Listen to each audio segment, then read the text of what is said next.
Alright, what's up YouTubers? Blueprint Auto Services is at it again. In today's episode, you will see the install of Tru Hart's air suspension kit on a 2013 Honda CIVIC SI. So these guys right here are the front suspension assembly with the bag mounted to the coilover. In the rear it's independent, so you have the bag independently from the strut. So there are some other components like a main power feed. This is the air lines for each shock. You have an air filter for the compressor, some adjusting wrenches for the coilovers, and also a tank pressure gauge, two tank level control valves. You have an air compressor, you have an air tank, some electronics, some random hardware. This did not come with the kit. These are some links that the owner asked me to install in the front. When this car came here, it was pretty darn low. In fact, the rear of the car was actually dragging. And now that I have the car up in the air, you can see this spring is just like falling out. Now that I have the vehicle lifted up, you can see it was rubbing the upper control arm. That rub mark right there. That black material is shredded tire. You can see it was rubbing that as well. But the culprit is really the failure of this coil spring. So I ran out to Home Depot to grab some other necessary materials for the install. Right here, as you can see, I have two pieces of plywood. I did some dimensions of the trunk area here, and I decided to make a hinge platform to mount the tank and the compressor to. The reason why I have it hinged is because I want the owner to still be able to access their spare tire if needed. So I got that. Also some silicone in case I have to drill some holes. I will fill them with silicone so no water doesn't get in. And also this is a very important part of it as well. This is pipe thread sealant. At the connections where the lines meet the suspension, well, this setup is actually push clip type, but I will need to use this pipe thread sealant on the main feed to the tank, as well as like the sensors, the dump valve, and these little connections. But for the most part, all the connections are push type connectors. So this thread sealant will really come in handy on any metal to metal thread action. Also, for the installation, yeah, this is just for my Xbox controller, so don't worry about those. Got some zip ties, some bolts, some self-tapping screws, some nuts, and of course some washers. This is all to help the installation of the air suspension kit. So for the most part, what I will be doing is removing all the old suspension first, and then I will start to mock up the tank setup in the trunk, and then install all the new components, and then figure out how I'm gonna route the airlines. You want to use this sparingly because yeah, you're gonna have to order some more if you cut it too short or whatever the case is. And then last, I'll install the electronics. Now that I have all my supplies that I need it's time to heat up the shop so we can work better, because the temperature outside is like below 30 degrees. So I have this kerosene heater here. Now we're gonna fire up.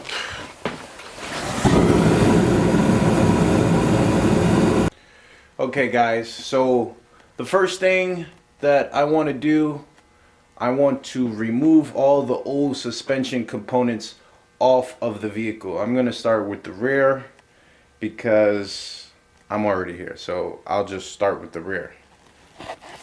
So as you can see, I took the wheel off. That was the first step.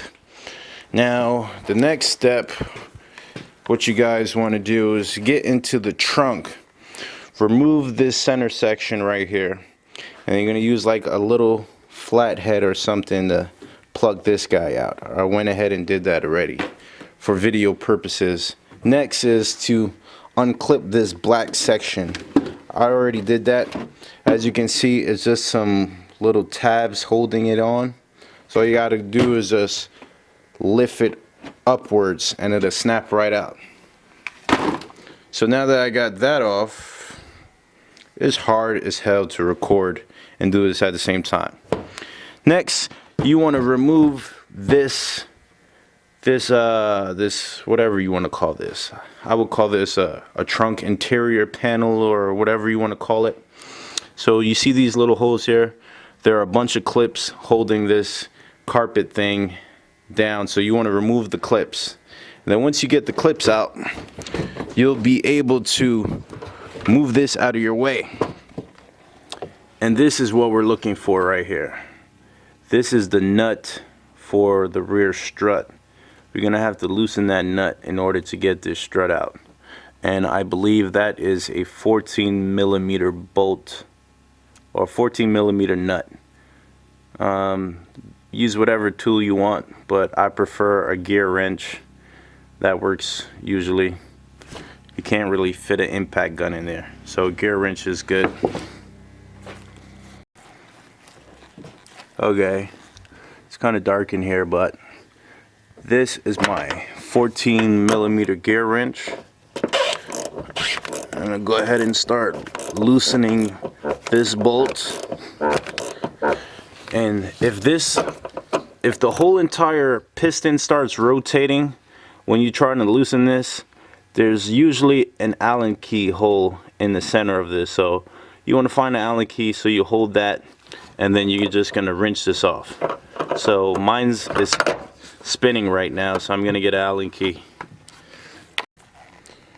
Okay, now that this nut is removed, we're gonna go and move along to the next step. So I'm just gonna place this nut right there, and then you're gonna locate the lower bolt on the strut, which is right here. That bolt is a 14mm. So I have a 14mm on my impact gun right here. You want to keep it nice and level. And just like that, this bolt is out. So now we have the lower bolt off and the upper nut off. So from there you can just compress the strut. Give me a second. As you can see, the old strut is off. You see? Now we gotta remove this spring right here. And actually, there was no need for me to remove this, because this component is exactly the same as that component, because they're made by the same company. You see, Tru Hart air, Tru Hart suspension, or Street Plus they called it, but we're gonna put all the new stuff on anyway. But if you have stock suspension, you definitely have to take this out and put those on. Next, on the rear, I'm going to remove this bolt for the upper control arm. So that is also a 14mm socket. So I'm going to go ahead and remove. Okay, now you can see I removed the bolt for the upper control arm in the rear. I'm going to just drop that over there. And then I'm going to pry out this arm. That way I can move this knuckle down to take this assembly out over here. If you have a stock suspension, this step is absolutely necessary because the spring here will be under pressure a little bit. So now that I pried out this upper control arm here, I was able to push down on this knuckle, allowing to release this spring over here. So as you can see, the rubber has been getting damaged. So I'm gonna see if there's some new ones I could put on. You see, they're like all chewed up. So we're gonna remove this and put that to the side. And as far as the suspension goes, this side is complete. So that's how you remove the rear.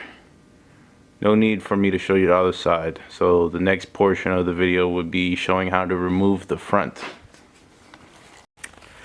Okay guys, so now I'm gonna get ready to install the first rear bag.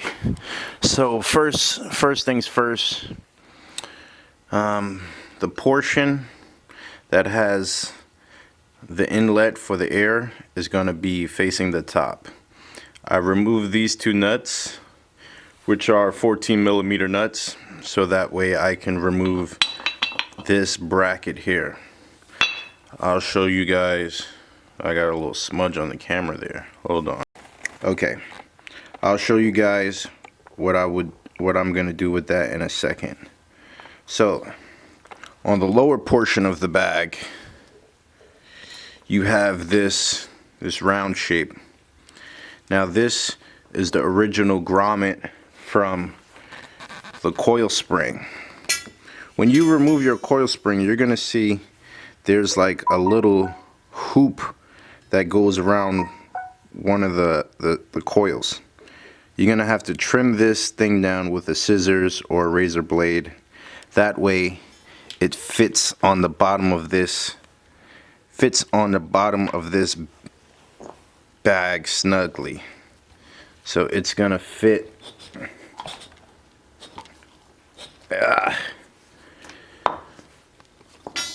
It's gonna fit on the bottom of this, but I'll show you guys that later.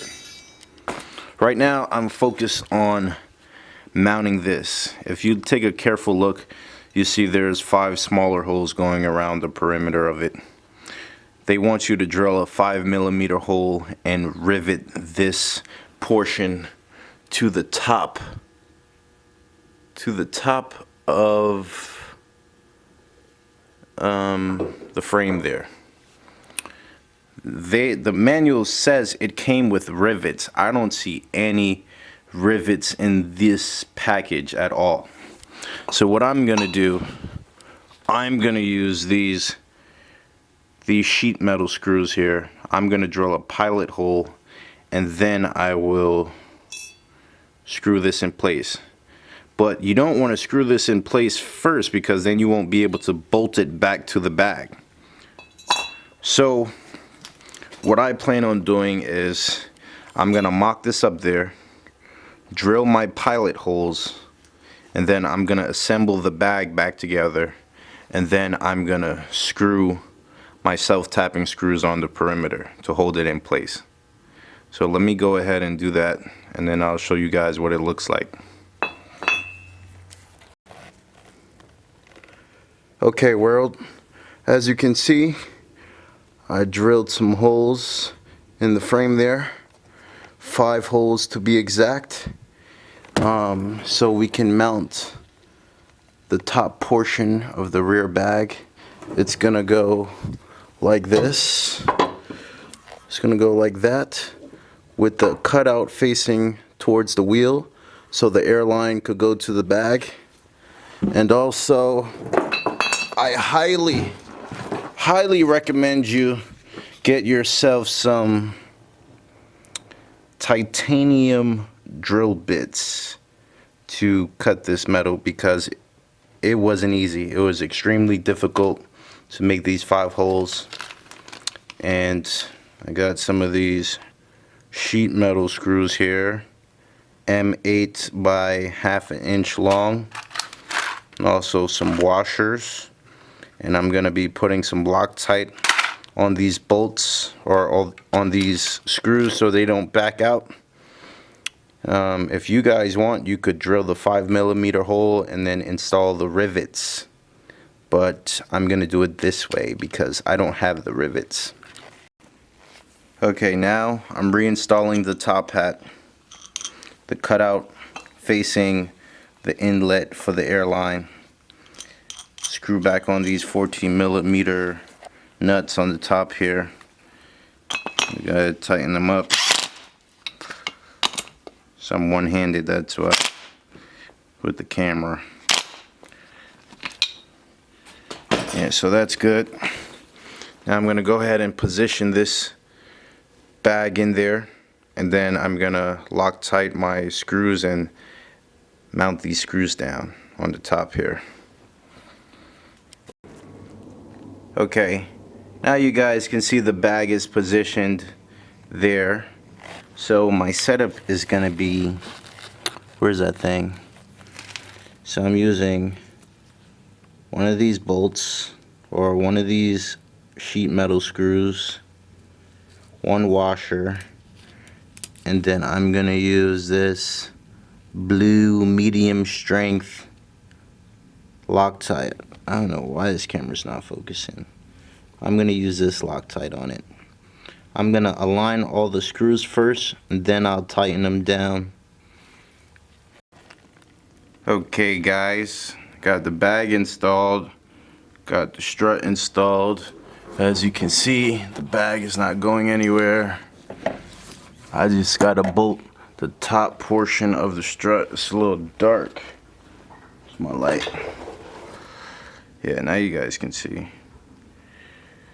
Once I compress it, that should seat down all the way on the bottom. I just gotta bolt the top up there. Okay guys, quick rundown. So I end up using the other grommet on the bottom because this wasn't letting it sit flat. Now you guys can see it's sitting flat. The bag is nice and level. I put anti-seize compound on the bottom of these threads for the locking ring. I got the inlet for the airline facing out towards me. The strut is mounted. Let's move on to the other side. As you can see here in the trunk, this is the Allen key I used in the top to hold the center from spinning. That way I can tighten this properly. And this is for the strut. On this side,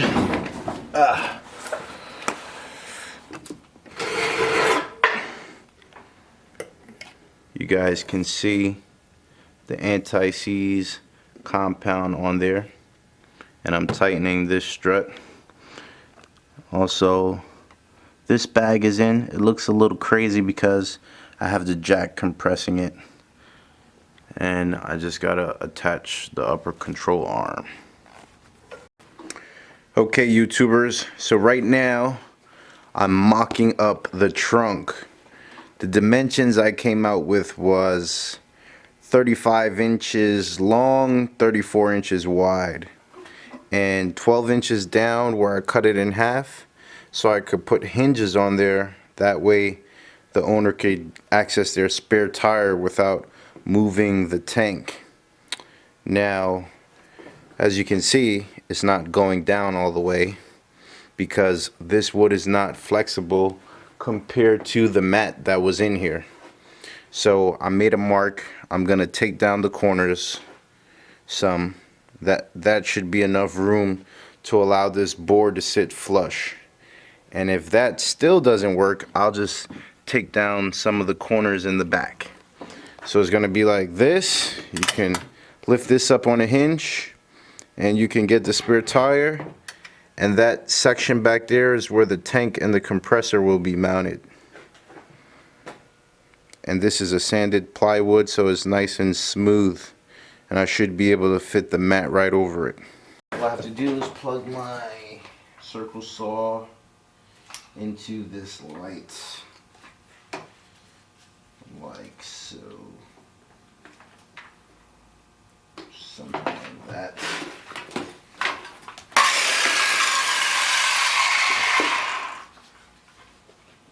Now I'm just gonna line up this blade.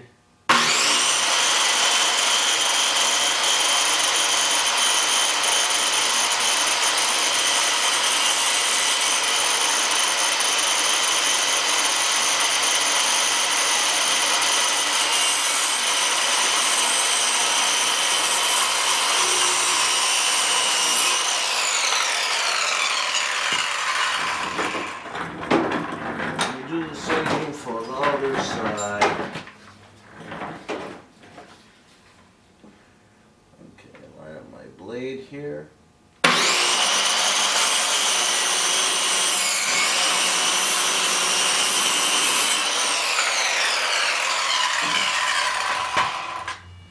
Okay, just like that. I shaved off the corners.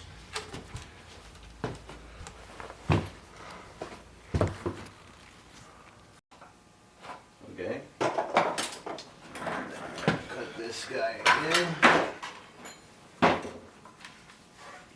Line up my blade.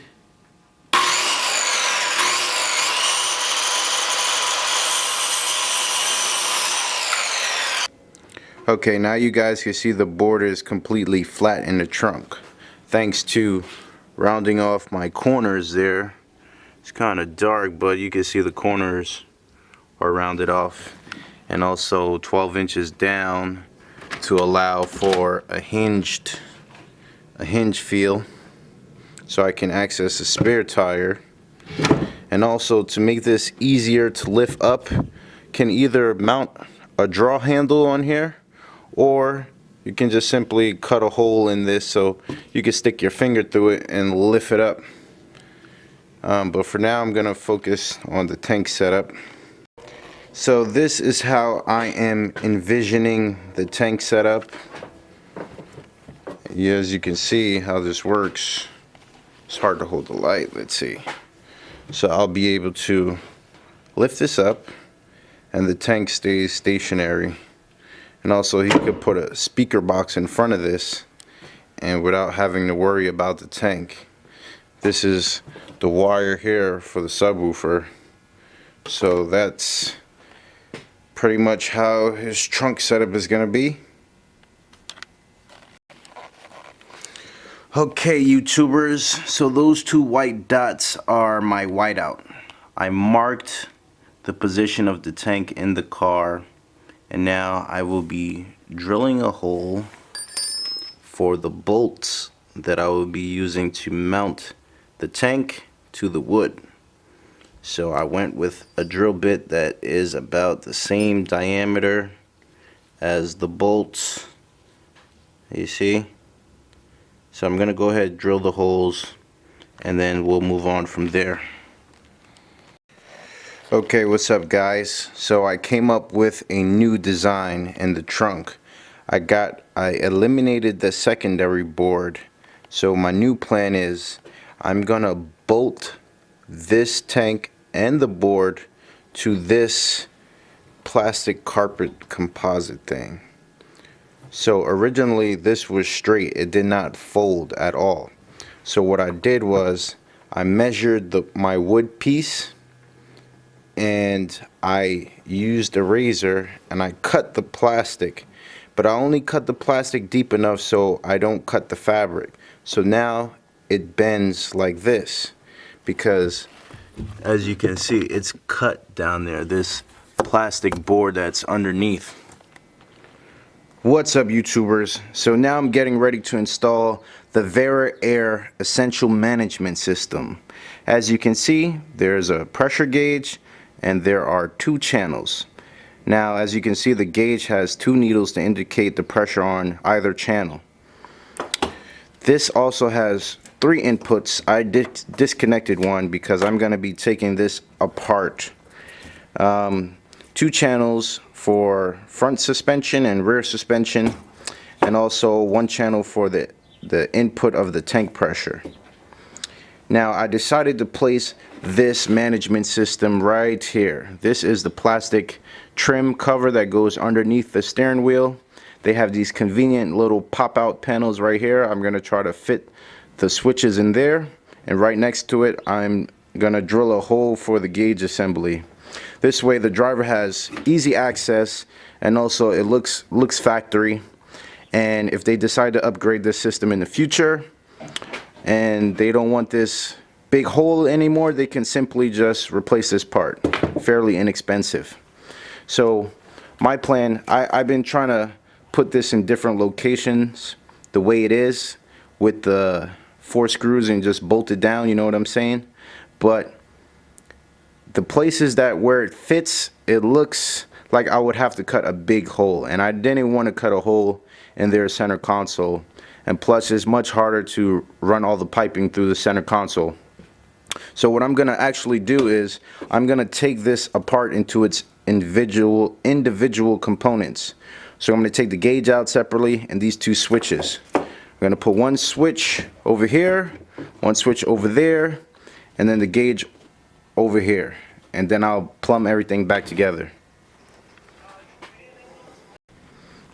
Okay, people, so now you can see I have everything broken down into its individual components.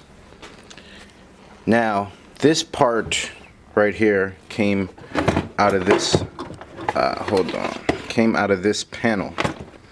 So originally I poked this out and in hopes to fit this inside of there, but it's too small. But being that this part comes apart and I poke this in here, look at that, it's a perfect fit. But my only issue is that I only have 2 switches, so there will be a big hole here. And to avoid that hole, what I'm planning to do is I'm going to use my Dremel and I'm going to cut out this section, so that way I still have these 2 holes to bolt down this 3rd slot. That way I won't have any blank spots and the opening will be big enough to fit these switches in. So I'm going to go ahead and do that now.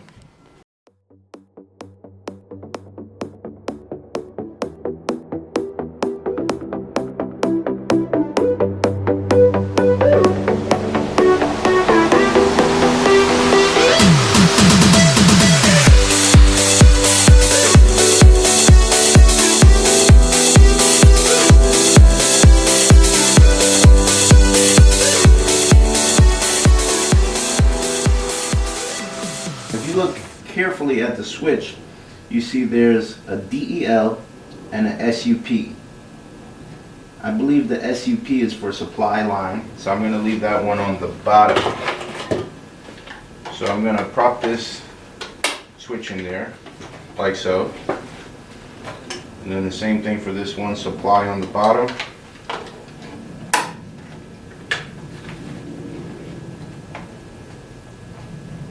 And it's going to be like so, so not too bad. Got my lines back here. Now I'm going to mock this up in the car so I can drill the proper hole for the gauge and make sure I have clearance for my lines here. Okay, the key to making the perfect hole for this is you want to use a hole saw. This is a 54mm hole saw. Also, in imperial terms, it's a 2 1/8. So it should be almost or the exact diameter of the back of the gauge, not the face of the gauge, because you want this lip to sit down on the plastic. You don't want this gauge to fall all the way through. So I think this size is good. This is what I had laying around. If it's a little bit too small, I could always file down the circumference and make it a little bigger. So I'm gonna go ahead and assemble this hole saw with the starter bit in the center, and then my nut on the back here.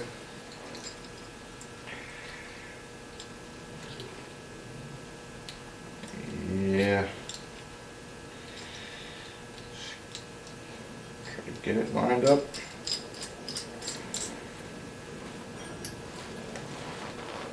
Okay, so this is my hole saw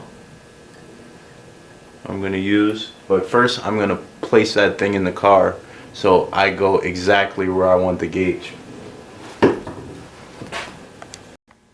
Okay, now we're in the car. Now you guys can see where my gauges, where my switches are.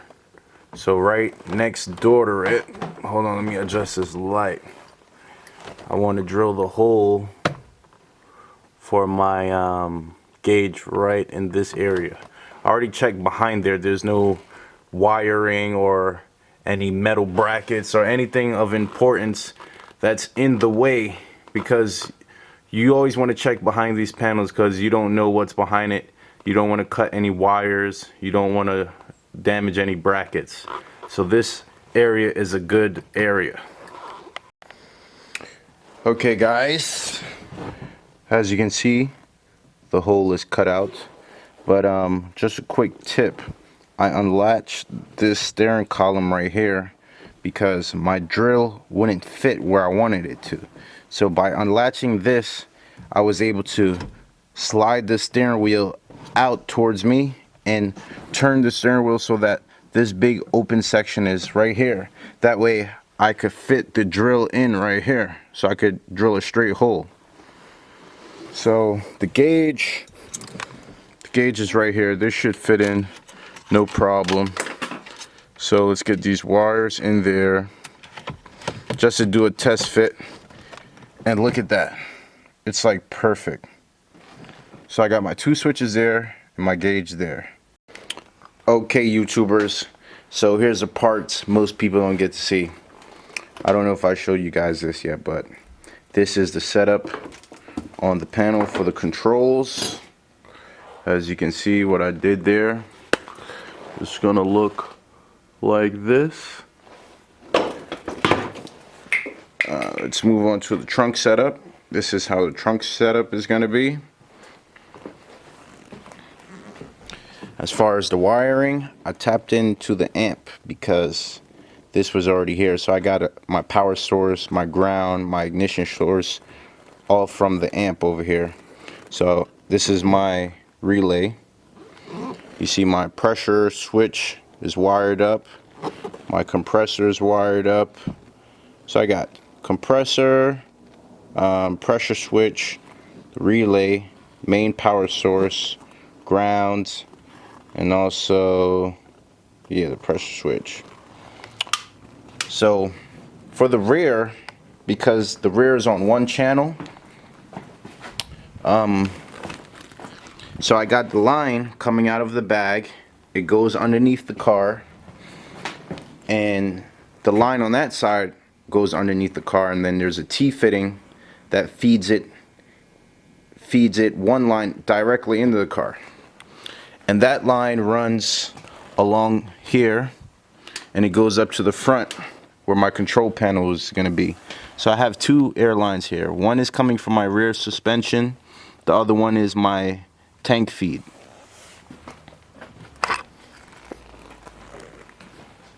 As you can see over here, it looks a little crazy, but this is going to be my tank feed.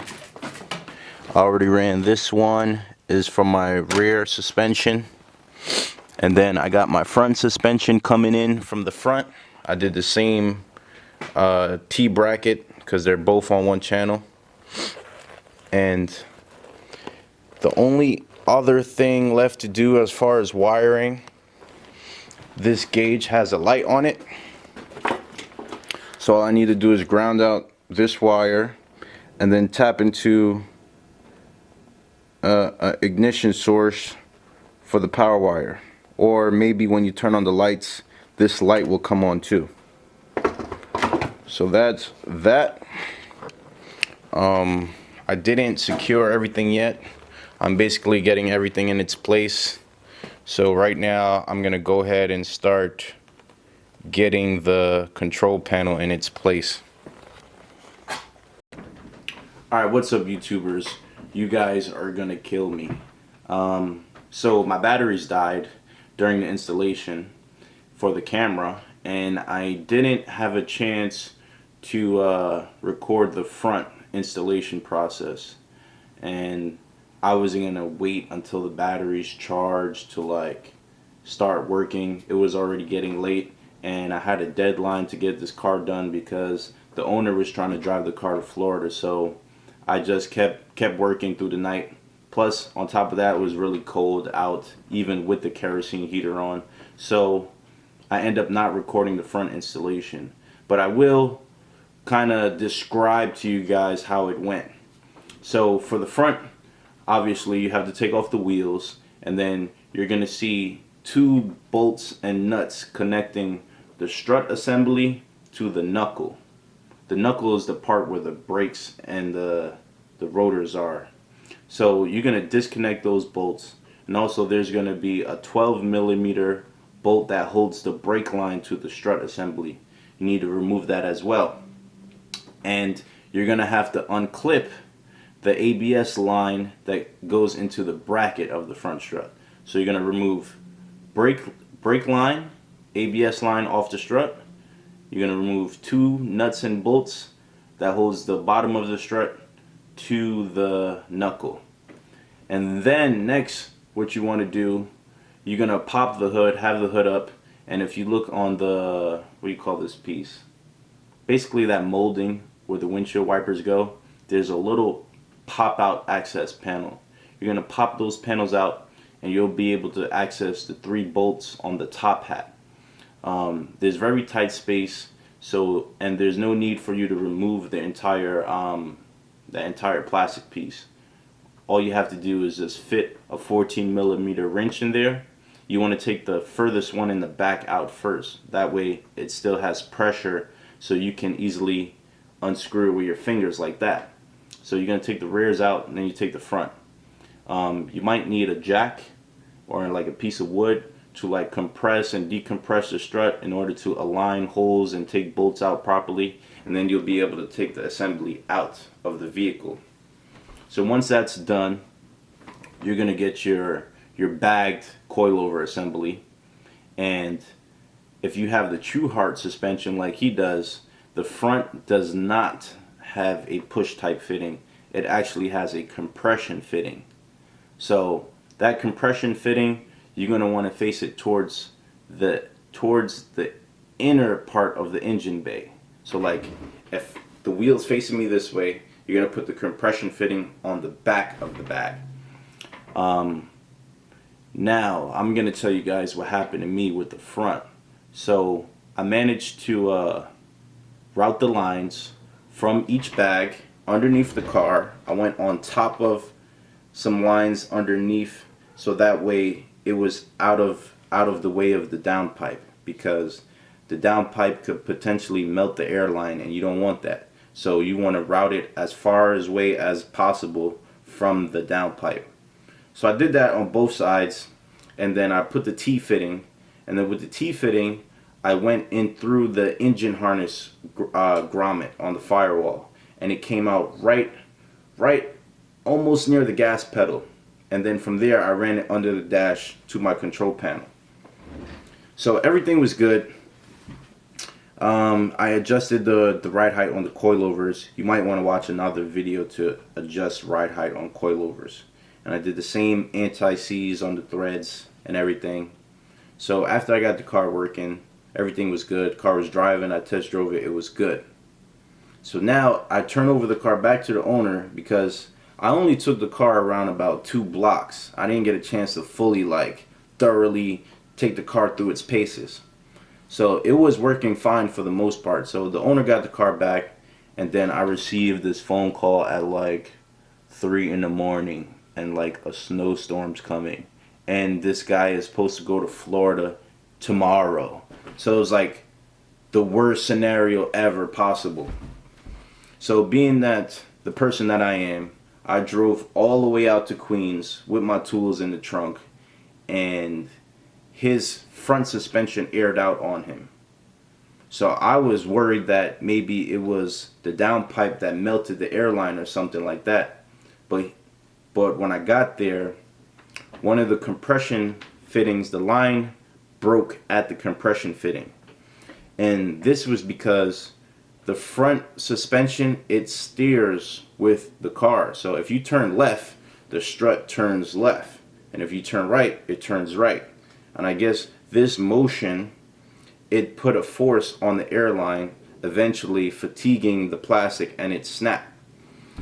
So my solution for that was I took the airline out, I made it longer, and right where it came out, actually I routed it through the existing hole for the brake line. So right where it comes out of the hole for the brake line, I looped the line a few times before I went to the compression fitting.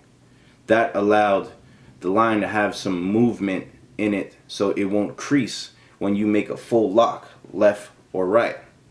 So we did that a couple times, and we noticed the line wasn't pinching. So turn the steering wheel all the way left, all the way right, and then that was good. So I end up having to do that to both sides in the front, and then no problem since. So that cured the problem. And oh my God, it was like snow coming down, it was dark, it was cold, it was wet, it was just like the worst thing. So make sure you guys do that step.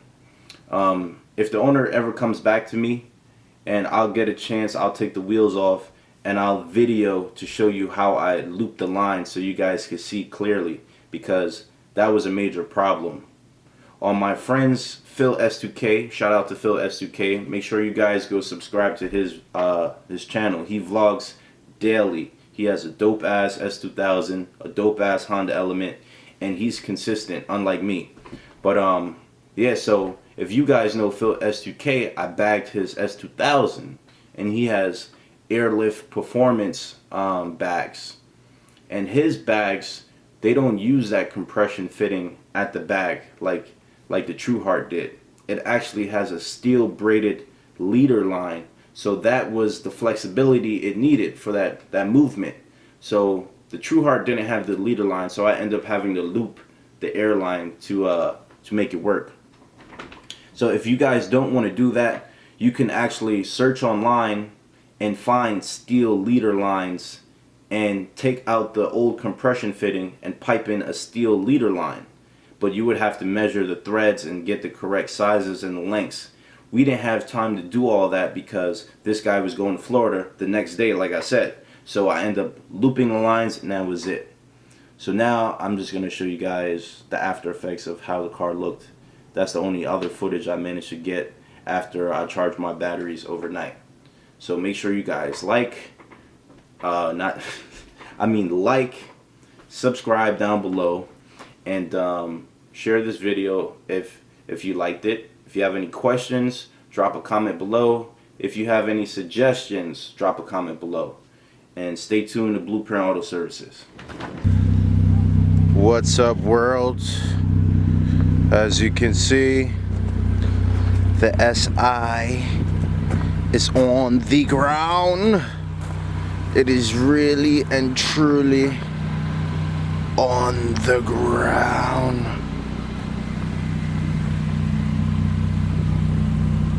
Let's go air up the suspension and see what's going on.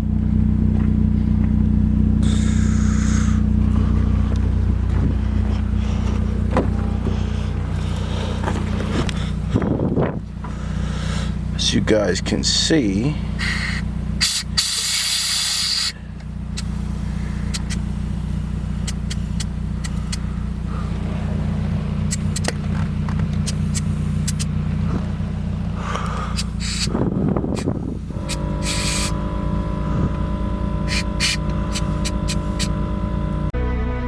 they flexing but only for cameras. I embarrass them. Young Metro, don't trust you, I'm gon' shoot you. I think them niggas is scared of us. Flexing but only for cameras. Nothing these niggas could do to us. Who the fuck can they compare to us? Nothing these niggas could say to us. I let them stare if they stare at us. Look at my chain, I embarrass them. Fuck it, it ain't no comparison. These niggas